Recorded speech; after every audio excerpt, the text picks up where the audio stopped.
Assalamu alaikum wa rahmatullahi wa barakatuh. Alhamdulillah wa salatu wa salamu ala man la nabiyya ba'dah amma ba'd. Fa'udhu billahi minash shaitanir rajim. Bismillahir rahmanir rahim. Alhamdulillah. Assalamu alaikum wa rahmatullah. Guys, I hope you are really well by the grace of Almighty Allah. So, before starting the lesson, let me start with something very real. There are millions of Muslims around the world who can read the Quran, but deep inside they don't feel confident. They feel, I might be making mistakes, but I don't know where. I read fast, but I'm not sure it's correct. I learned years ago, but I forgot most rules. I want to fix it, but I don't know the system. And especially if you are busy with work above 30, 40 or even 50, or you restarted after many years, then this video is for you. Because today I'm not going to give you a step-by-step systems that fixes Quran recitation from zero to clarity to confidence, not motivation, not theory. A practical 9-step method used in real Quran teaching. By the end of this video, you will learn, clearly understand why most people struggle with Quran recitation even after learning, what exact foundation is missing in their reading, and how to fix it step by step in a structured way. Even if you are beginner, you are returning after years, or you think you are too old to improve, inshallah, this system will give you direction, because Quran recitation is not a talent. It's a rahmah from Allah, and also it's a learnable system. My name is Hafiz Huzaifa. I have been teaching Quran for years, and I became Hafiz in 2017. So from then, I'm teaching from 2017 to 2026. I'm teaching many students Quran. I studied and taught in traditional madrasa environments in my country, where Quran recitation is built from the ground up. But I want to tell you something personal. I also struggled in learning environments due to difficulty in reading and processing written material. So I understand something deeply. Struggling with Quran does not mean you cannot learn it. It only means you need a better method. That is what I will give you today. Most people try to become fluent too quickly. They focus on speed, flow, completing Quran fast, but they ignore correctness. And that is dangerous, because fluency without accuracy, repeated is equals to repeated hidden mistakes. I'm not taking that fluency is bad. Fluency without accuracy is harmful.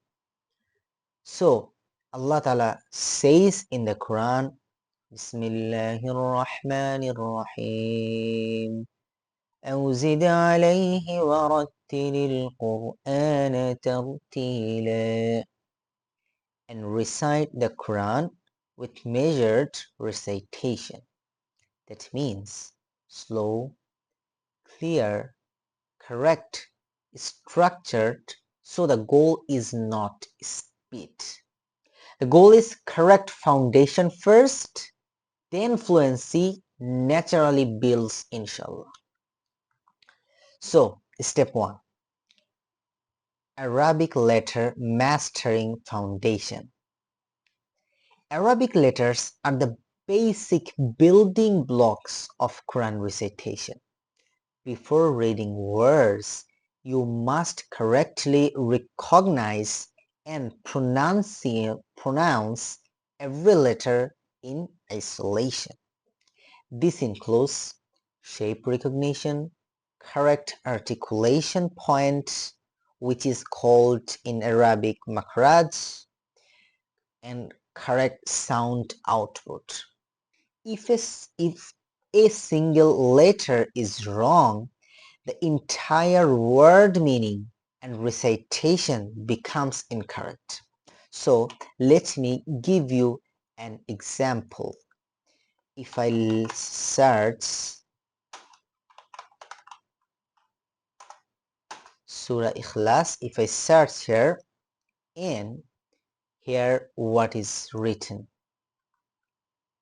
So if I zoom it out, okay, I want you to make it bigger so that you can understand what can I take. This is okay. So what is it? Bismillahir Rahmanir Rahim. Qul huwallahu ahad. Right? This is qul. Qul. Qul means say. Instead of saying qul, if I say kul, what is the correct? Qul. But some people say if people say kul, that means qul means say, kul means eat.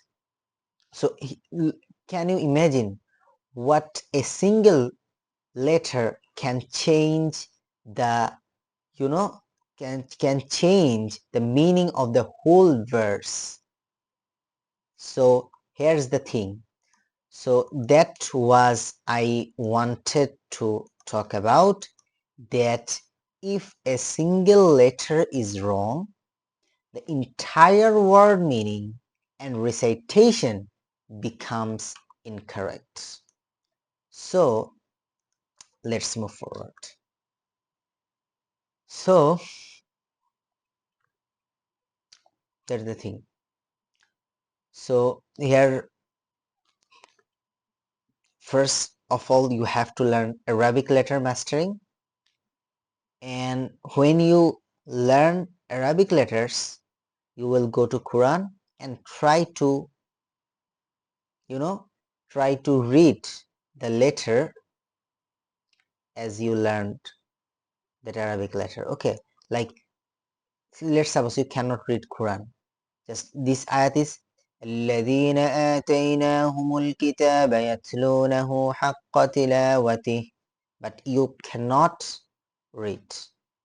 I just, let's suppose you just learn Arabic letter mastering. You come to Quran, will come to Quran and study like this: Alif, Lam, Dal, Ya, Noon, Hamzah, Ta, Ya, Noon, Ha, Mim.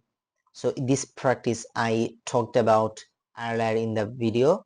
So if you learn Arabic letter mastering, the foundation, you can watch my previous video. So the second thing, the meaning of the ayat: those to whom we have given the book recite it with its true recitation. So book means Quran, definitely, and true recitation starts with correct letters. So step 2 is letters with movement. That is called in Arabic harakat system. What is harakat? Harakat are vowel marks that change how a letter is pronounced. There are three main types of harakats. Number 1, fatha, it's have a sound. Kasra, it has I sound. And number 3, zamma, it has U sound. For an example, here for Fatha example, here has Alif, and in the above of Alif, it has Fatha. In the above of Alif, straight line is Alif, and is in the above of Alif is Fatha. So what we can pronounce it? Alif, Fatha, Alif, Alif, Fatha, Alif, Alif, Fatha, Alif, Alif, Fatha, Alif, Fatha, okay. Then Kasra. Kasra, what is the sound of Kasra? E. So here is the Alif, and in the bottom of Alif, we have a Kasra. So how we can pronounce Alif, Kasra, E, Alif, Kasra, E, Alif, Kasra, E. And at last, it has Zamma. So Zamma sound, what is Zamma sound? U. Alif, Zamma, U. Alif, Zamma, U. Look, same letter but different sound depending on movement. Example concept. A letter is like a body and harakat is its voice. So here is the practice session. Letters with movement harakat system. So here's the practice system. If you learned harakat, so you can practice like that. Fa, fatha, fa, hamza, kasra, e, fa, e. You can practice like that. Okay, here's the concept of mad. So I don't want to pronounce that because you didn't learn about that. Okay, like qaf, fatha, qa, ra, fatha, ra, qara. You can practice like that. Okay, then step 3 is letter connection. That means joining words. In Quran, letters do not stand alone. They connect smoothly to form words. They connect smoothly to form words.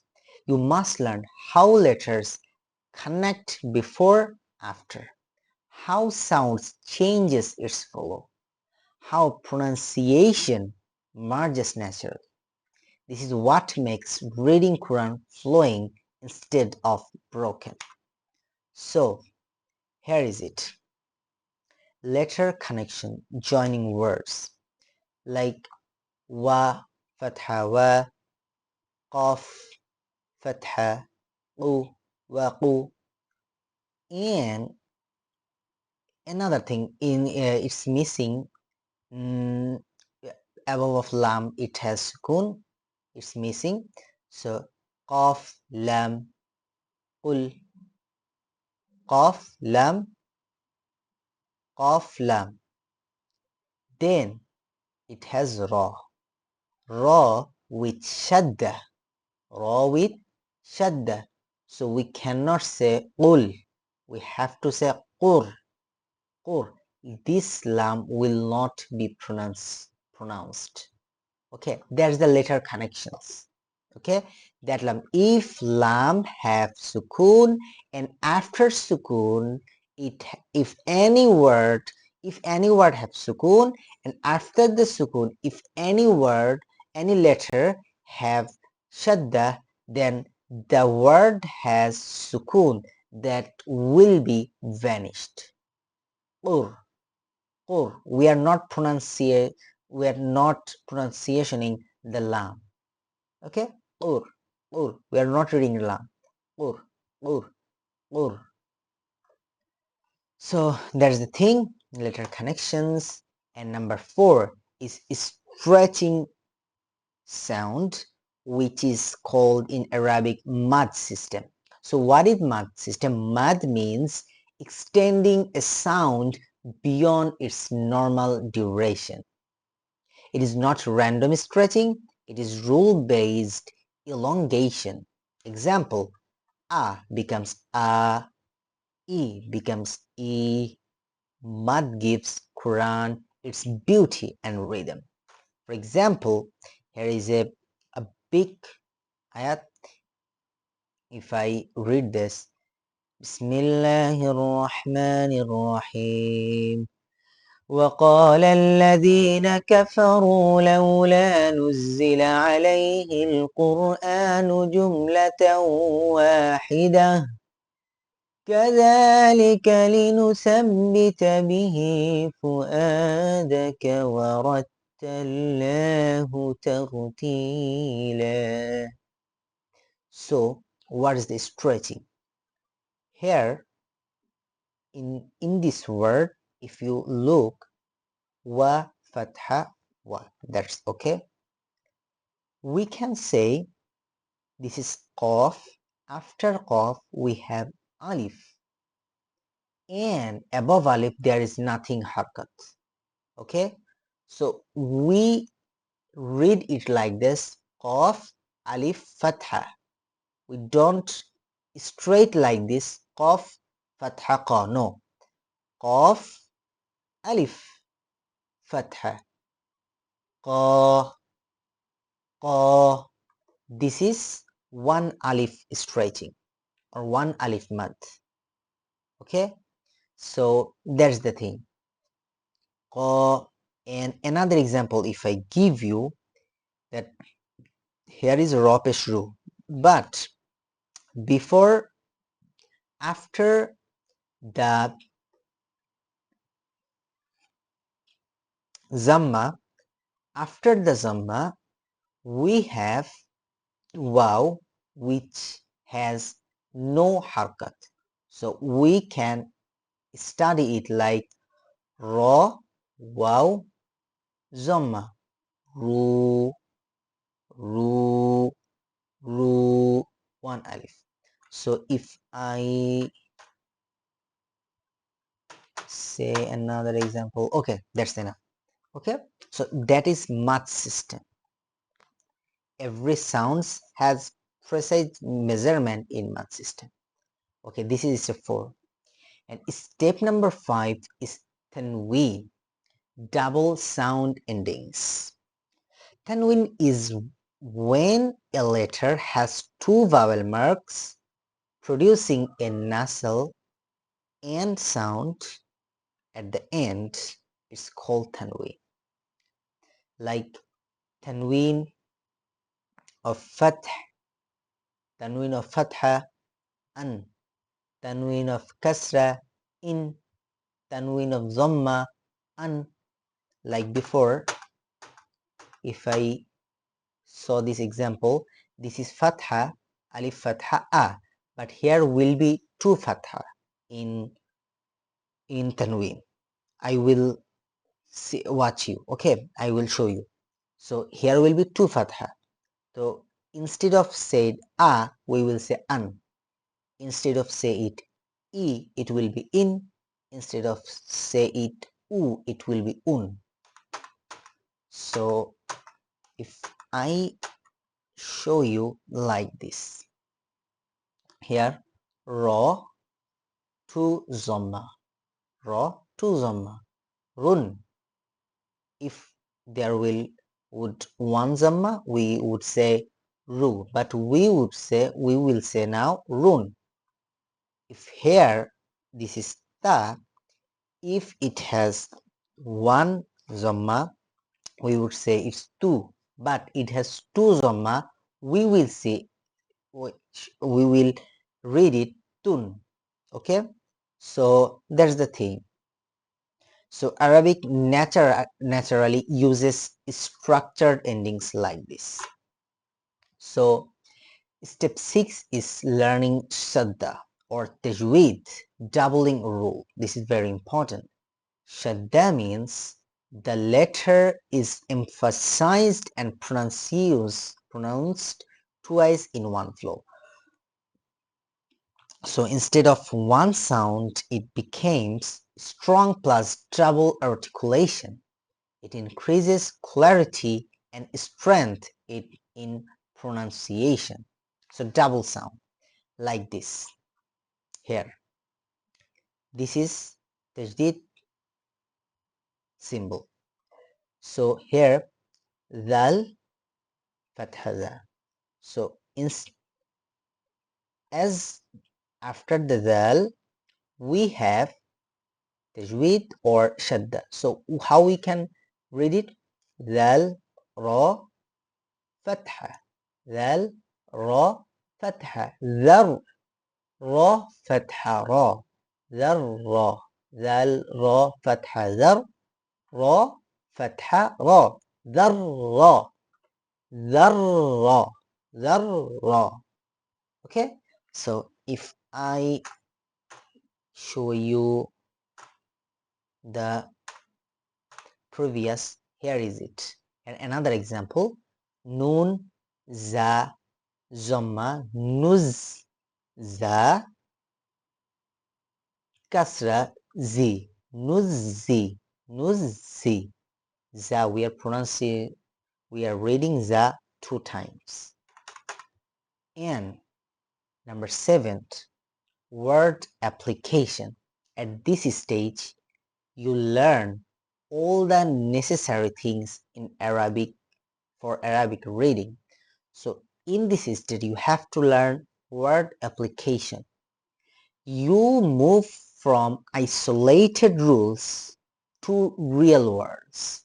You start applying all rules inside actual verses, reading complete words correctly, connecting rules into flow. Reading becomes practical implementation. Step 8, error prevention. So this is very important. People say just read, it will automatically correct. So sometimes if we practice more and more, it will become strong. But just answer me one question. If you practice the wrong thing again and again, can you catch the right thing? No. So please find out your error. If you haven't any kind of if you cannot find your error, so find your tutor. Okay, so error prevention is small mistakes, if repeated, become permanent habit. So that's very careful about it. So this step teaches awareness of mistakes, correction immediately, avoiding repeated wrong patterns. So a small error can break your salat. I would just say this. This is bonus tips, but very, very important. Please just become consistent on it, even if 15 minutes a day. Quran recitation mastery is not one-time learning. It requires daily repetition, gradual correction, continuous improvement, teacher feedback, or self-auditing. Every small day practice leads to big transformation, inshallah. Allah Ta'ala said in Surah Baqarah, Allah does not burden a soul beyond its capacity. So inshallah, small consistent steps are enough. So here's the thing, here's the complete guideline. And if you need any kind of help, please tell me you in comment below. And if you need a personal one-to-one class session, you can free book a call from description below, and I will help you inshallah. Assalamu alaikum wa rahmatullahi wa barakatuh.